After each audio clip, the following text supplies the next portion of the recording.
நீலகிரி மாவட்டம் கூடலூரை அடுத்துள்ள பாடந்துறை குச்சிமுச்சி பகுதியில் காட்டாற்று வெள்ளம் குடியிருப்பு பகுதிகளை சூழ்ந்துள்ளதால் பொதுமக்கள் வெளியே வர முடியாமல் தவித்து வருகின்றனர். இதுகுறித்த கூடுதல் விவரங்களை நமது செய்தியாளர் ஆல்வின் சுரேஷிடம் கேட்போம். ஆல்வின், விவரம். நீலகிரி மாவட்டம் கூடலூர் மற்றும் அதன் சுற்று வட்டார பகுதிகளில் கடந்த வாரங்களில் இருந்தே தென்மேற்கு பருவமழையானது தொடங்கி கனமழையானது கொட்டி தீர்த்து வருகிறது.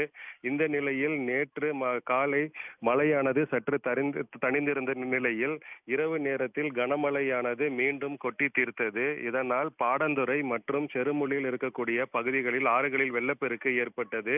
தற்பொழுது தரைப்பாலத்திற்கு மேல் தண்ணீர் செல்வதால் இப்பகுதியில் இருக்கக்கூடிய மக்கள் நகர்ப்புற பகுதிகளுக்கு செல்ல முடியாத சூழலும் ஏற்பட்டுள்ளது. அது மட்டுமின்றி குடியிருப்பு பகுதிகளின் அருகேயும் மழைநீர் வெள்ளமானது சூழ்ந்துள்ளதால் பொதுமக்கள் வீட்டிற்குள்ளேயே முடங்கியிருக்கும் அவலமும் ஏற்பட்டுள்ளது. தற்பொழுது இந்த ஆற்றில் வெள்ளப்பெருக்கு ஆற்று நீர் அதிகரித்து காணப்பட்டு வருவதால் இப்பகுதியில் இருக்கக்கூடிய மக்கள் செல்வதற்கு கயிறு பயன்படுத்தி கயிறு மூலம் ஆறுகளை கடந்து வருகின்றனர்.